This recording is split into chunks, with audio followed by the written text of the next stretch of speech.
We're going to take you live back to Murrumba Downs in Queensland. That's where the Prime Minister is. He's finally taking some questions. Is that they are saying, Peter Dutton and David Littleproud is saying that they want higher taxes for 12 million Australians. This is a good package. It's thought through. It's the same amount of support, slightly more over the forwards, $1.3 billion more. But it is a package that will address cost of living pressures whilst not putting pressure on inflation, because they're the two things that you needed to do.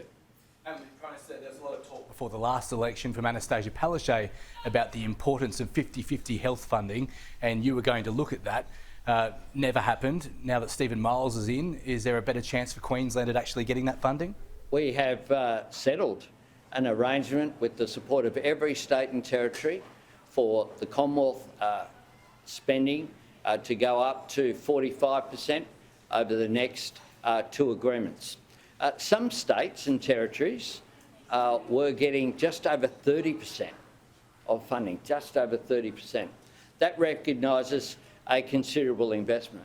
But on top of that, we've worked with the state and territory governments on programs like this. This is federally funded. It's taking pressure off the state hospital systems, and it will make an enormous difference. So one of the things that we've done as a government, now we've settled health and hospital expenditure up until the mid-1930s. We have the first national skills agreement, so that we'll have apprenticeships and support, including the fee-free TAFE, what we're doing there. But we have the first 10-year agreement between the Commonwealth and state governments, with, I think from memory, our contribution is something like $12 billion under that agreement.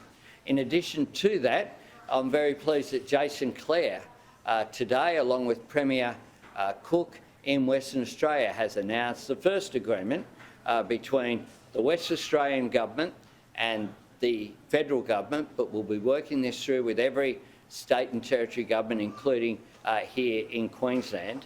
This is a landmark agreement that will provide considerable increased expenditure for public schools in Western Australia.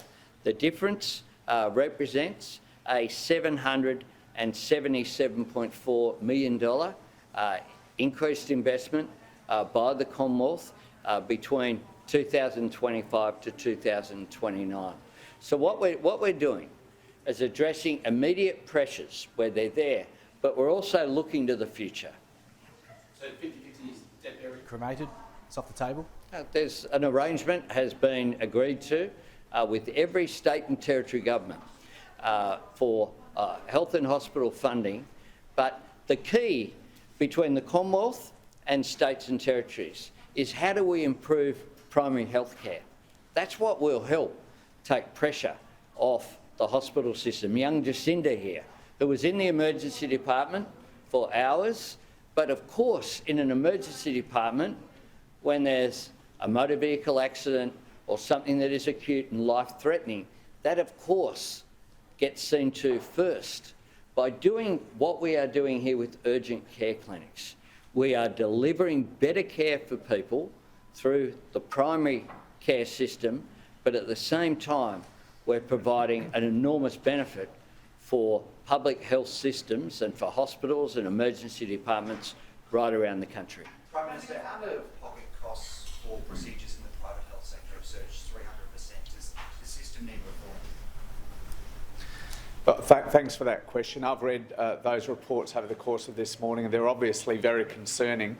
These are out-of-pocket costs for private procedures, usually in private hospitals that private specialists are free to charge, given that they are private businesses. But obviously we are concerned to keep pressure down on cost of living, particularly for all healthcare costs, including private costs. I'm concerned about the lack of transparency around some of these additional costs that are being imposed by private businesses for these procedures. I'm concerned about the number of specialists and other players in the private medical system who are using the medical cost finder system, which was introduced by the former government, supposed to improve transparency and allow people to shop around, if you like, about who is going to undertake their procedures. And I've asked already before this report was released, I've already asked the department to provide me with some advice about how we improve those systems of transparency. I'll have more to say about that in due course. Prime Minister, we've had a new Sure. Premier for about 6 weeks. How We do you have. think it's going? I think he's had a cracking start to his premiership. I've known Stephen for a long time. I launched his first campaign when he was a candidate here, so I regard him as a friend, so declare that as an interest. But I think that the leadership that he has shown during tough times, which Queenslanders have gone through, whether it be up in the tropical north or whether it be in south east Queensland, including down on the Gold Coast, he is someone who will get things done. He's someone who cares about people, he's compassionate, but he's determined to make a difference to Queenslanders and improve lives. So whether it's infrastructure, yesterday we were there at the Rocky Ring Road, whether it be health and hospital issues, the experience that Stephen has as a former health minister, along with other portfolios that he has held. I think he was ready to be Premier, and I think that I'm very proud to stand by Stephen. He's someone who will work cooperatively with the federal government to get things done. And there's nowhere where that's more important than in the cooperation when it comes to health. Prime Minister, the IMF says the global economy will have a soft landing with resilient growth and inflation dropping. Is that good news for our economy? Well, it is good news, but we've been dealing with global circumstances, and the global economy has changed. There have been a range of factors in that. One is the lag that occurred due to supply chain issues coming out of COVID. Had an impact globally on lowering growth, increasing inflation, increasing costs for people.